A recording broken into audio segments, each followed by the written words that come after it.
So today I wanted to talk about creating an emergency budget. So there might be a better name for this, but I refer to it as an emergency budget. It's basically a version of your budget that would be used in case of an emergency. So it's pretty much like a completely stripped down version of your budget that only has the necessities included.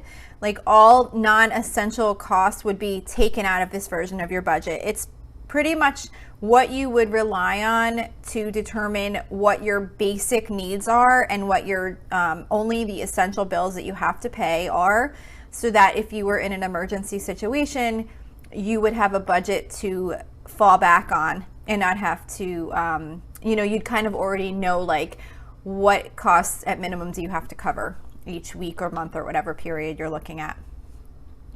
So there's kind of two main reasons that I can think of why it's important to have an emergency budget.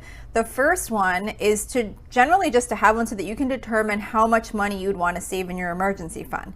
So usually most experts say you should save approximately 3 to 6 months worth of expenses in your emergency fund.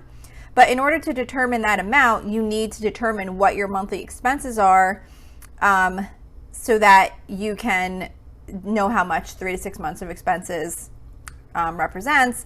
So that's where you want to create an emergency budget, because when you're saving up an emergency fund, you really want to zero in on what your essential expenses are and save that much months of expenses. You wouldn't be including in that saving money for like dining out at a nice restaurant or something like that, because you're gonna you're in an emergency situation if you're tapping into that money, if you're relying on the emergency fund to get by. So you would want to calculate that amount based on a really scaled down budget. Another reason to have an emergency budget, and in addition to just that initial determining how much you want to put in your emergency fund, is really for peace of mind. It feels good to know that you have a plan in place if something were to happen where you would need to cut your expenses to a bare minimum. You don't want to have to go through the stress of working through your budget while you're already going through whatever your emergency situation is. So by taking your time and going through the details of your budget when you're not in the midst of a stressful situation, you can definitely make better decisions.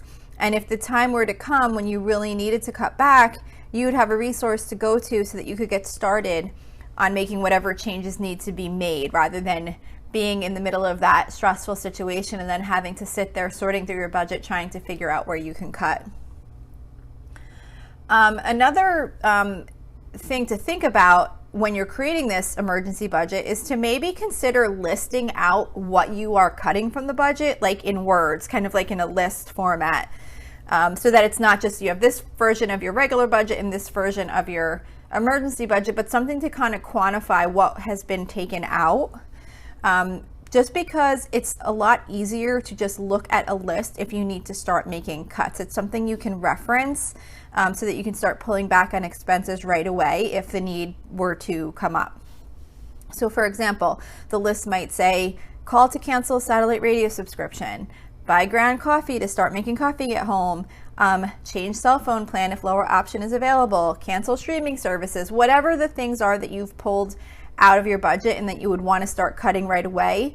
Just kind of creating a list of those items can be helpful. The ones I said, of course, are just like some general examples that people usually talk about cutting when they're trying to save money.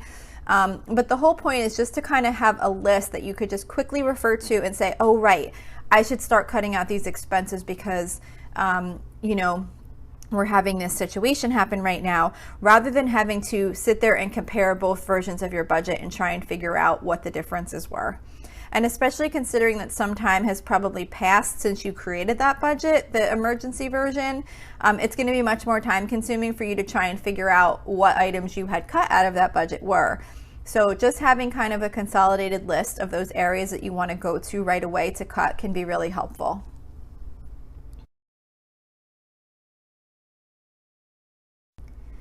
So when you're working on your emergency budget, you might initially think that you're only going to be looking to cut expenses and not add any expenses. But you might want to consider what additional costs might come up during an emergency, because then that will help you really dig further to see what else maybe you could cut to help cover any extra expenses that might happen as a result of whatever situation you're going through. So like, you don't want to just say, okay, these are all the things I can cut, and then think you're in good shape, because maybe there's some other expenses that might happen because of the situation. So you really want to dig deeper and see everything you can really cut, considering that other expenses might happen at that time. For example, say if you're out of work for a medical emergency and you're limited on leaving the house or limited in how much you can cook, you might wind up incurring extra costs for having to order some takeout food, or maybe you need to have groceries delivered and that might have some additional fees associated with it. Or maybe you're going to be doing a lot of travel to like a doctor or physical therapy or something like that, and you might need to have extra money for gas. So of course there's no way to determine what additional costs may come as a result of your emergency, because obviously you don't know what that emergency is going to be.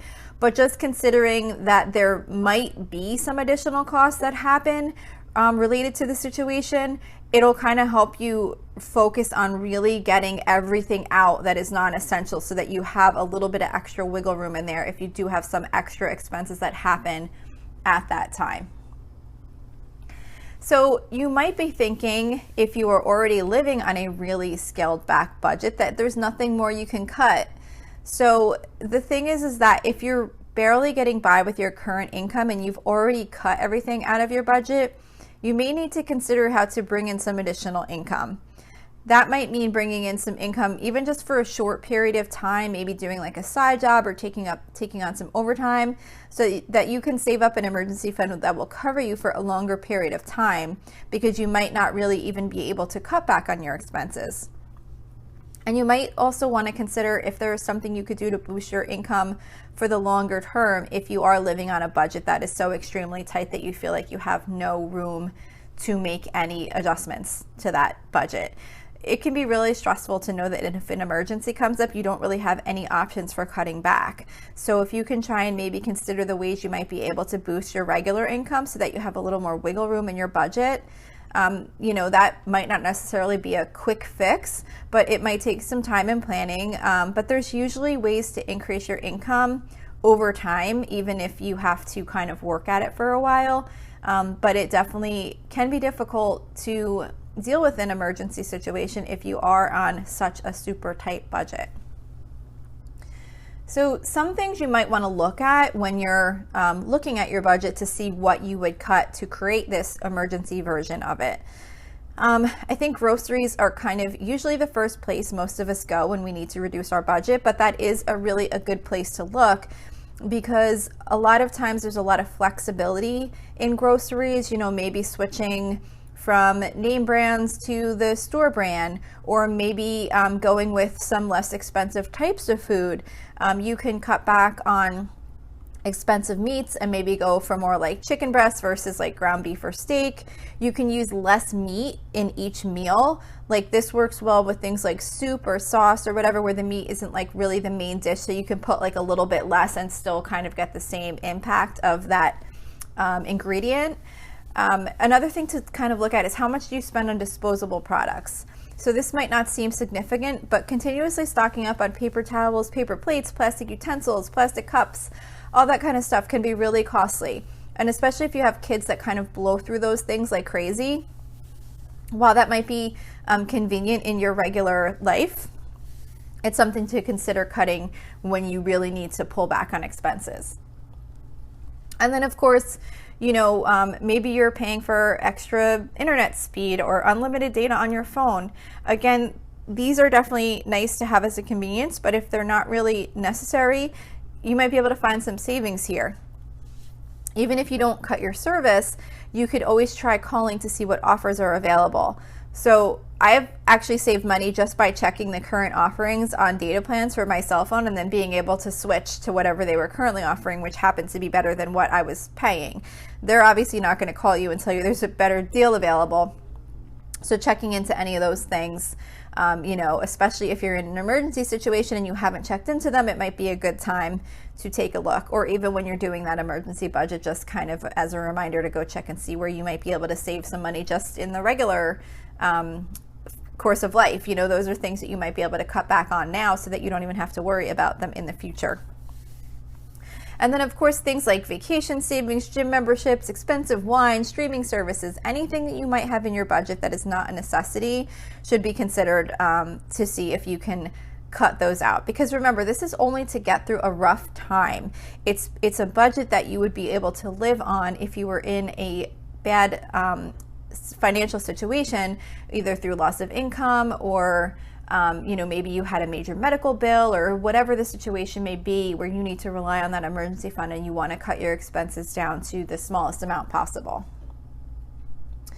So, as I mentioned earlier, knowing that you have a plan in place for an emergency fund can help you feel more at ease in your everyday living, because it just kind of feels good to know, like, if something were to happen, at least I have something to fall back on and I'm not going to be scrambling trying to figure out what I need to do. And it's also just a good exercise to go through and really take a look at what you're spending money on. And you can also use this as a tool if you need to cut back expenses for a shorter period of time. Like maybe you're trying to get out of debt or build up an emergency fund, or maybe you just want to save up for a really nice vacation or something like that. Having a budget available that strips out everything that's not necessary can really help you find ways to cut back in order to achieve whatever financial goals you're currently working on. So if you don't have an emergency budget in place, maybe go take a look and see, even if you don't complete it fully, even if you just kind of start looking and making a list of some things that you might be able to cut out if the need were to come, it will really make a big difference. And it kind of gives you a better picture of where your money's going. So that's all I have to say today about an emergency budget. I hope this was helpful in some way. Don't forget, you can always email me with any questions or suggestions at lolasfrugallife@gmail.com. You can follow me on Instagram and Facebook at lolasfrugallife. And there's a blog post for each episode on my website at lolasfrugallife.com. We also have a private listeners group on Facebook at facebook.com/groups/lolasfrugallife. And if you enjoy the show, please make sure to subscribe on Apple Podcasts, Spotify, YouTube, or wherever you listen from. And don't forget to screenshot the show and tag me on Instagram so I can see that you're listening. Also, if you could please take a couple of seconds to rate and review the podcast, that would be really helpful to me. Those ratings and reviews are what boost the show in search results so I can continue to try to grow my audience. So that would be really much appreciated. Also, don't forget to check out today's sponsor at shop.analuisa.com/Lola. And there's a link to financially support the podcast in the show notes if that's something you're interested in. Thank you so much for listening, and I hope you have a really awesome day.